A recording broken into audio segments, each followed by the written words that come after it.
Hi అండి, అందరికీ నమస్కారం. Welcome to my YouTube channel. ఈ వీడియోలో ఏపీ ప్రభుత్వ సలహాదారుడిపై కేంద్ర ఎలక్షన్స్ కమిషన్కి ఫిర్యాదు చేసిన ఆంధ్ర పెన్షనర్స్ పార్టీ అండి విచారణకు ఆదేశించిన ఎన్నికల సంఘం.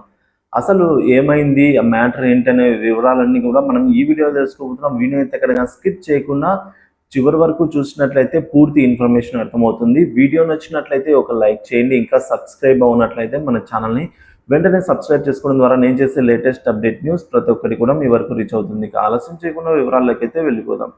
ఏపీ ప్రభుత్వ సలహాదారునిపై ఎన్నికల సంఘానికి ఫిర్యాదు చేసిన ఆంధ్ర పెన్షనర్స్ పార్టీ అండి.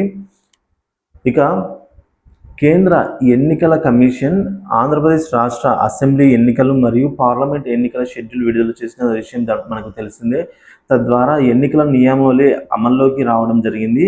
ఈ ఎన్నికల నియమావళి ప్రకారం చూసుకున్నట్లయితే ప్రభుత్వ నిధుల నుంచి జీతభత్యాలు తీసుకుంటున్న ప్రభుత్వ ఉద్యోగులు, అదేవిధంగా వేతనాలు తీసుకుంటున్న ప్రభుత్వ సలహాదారులు కానీ ఎటువంటి రాజకీయ కార్యకలాపాలలో కానీ రాజకీయ చర్చలలో కానీ రాష్ట్ర పార్టీలతో ప్రత్యక్షంగా కానీ పరోక్షంగా కానీ సన్నిహితంగా ఉండకూడదు.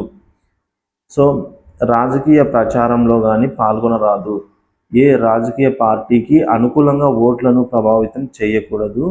కానీ 26 మార్చి 2024 అంటే ఈ నెల 26వ తేదీన శ్రీ ఎన్ చంద్రశేఖర్ రెడ్డి ప్రభుత్వ సలహాదారు ఆంధ్రప్రదేశ్ రాష్ట్ర సచివాలయం సాక్షిగా అయితే ఎలక్షన్ కోడ్కు వ్యతిరేకంగా ఒక రాజకీయ నాయకుని వలె తెలుగుదేశం పార్టీ అధ్యక్షుడు నారా చంద్రబాబు నాయుడు గారిపై అయితే అలాగే లోకేష్ గారిని ఇతర రాజకీయ పార్టీలను విమర్శన చేస్తూ ఉద్యోగులకు ప్రలోభానికి గురి చేస్తూ ప్రెస్ మీట్ నిర్వహించడమే కాకుండా ప్రెస్ నోట్ జారీ చేయడాన్ని ఆంధ్ర పెన్షనర్స్ పార్టీ తీవ్రంగా ఖండిస్తోందండి. ఏపీ ఎన్జిఓ సంఘాలలో ప్రధాన కార్యదర్శిగా అధ్యక్షునిగా ఉన్నప్పుడు చంద్రబాబు నాయుడు గారిని దేవుడు అని పొగిడి ఇక సన్మానాలు సత్కారాలు చేసి నేడు విమర్శించడాన్ని చూసి ఉద్యోగ ఉపాధ్యాయులు పెన్షనర్లు అసహించుకుంటున్నారని అయితే తెలిపారు.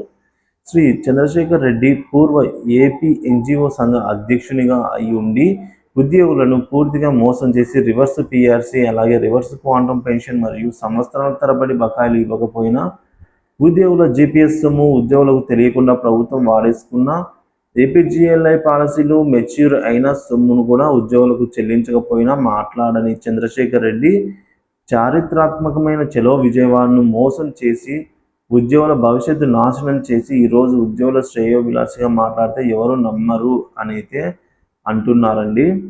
సో 25వ తేదీన ప్రెస్ మీట్ ద్వారా రాజకీయ విమర్శలు చేసినందుకు ఉద్యోగులను ప్రలోభ పెట్టినందుకు తక్షణమే రాష్ట్ర ఎన్నికల సంఘం కలుగజేసుకుని పరిధి దాటి ప్రవర్తించిన ఎన్ చంద్రశేఖర్ రెడ్డి గారిపై అయితే కఠిన చర్యలు తీసుకోవాలని డిమాండ్ చేస్తూ ఈరోజు రాష్ట్ర ఎన్నికల ప్రధాన అధికారి శ్రీ మీనా గారు కలిసి తక్షణమే ఆయన్ని ప్రభుత్వ సలహాదారు పదవి నుంచి తొలగించాలని ఆంధ్ర పెన్షనర్స్ పార్టీ డిమాండ్ చేస్తూ శ్రీ సుబ్బరాయన్ శ్రీ పెద్దన్న గౌడ్ వినతి పత్రం అందజేశారు.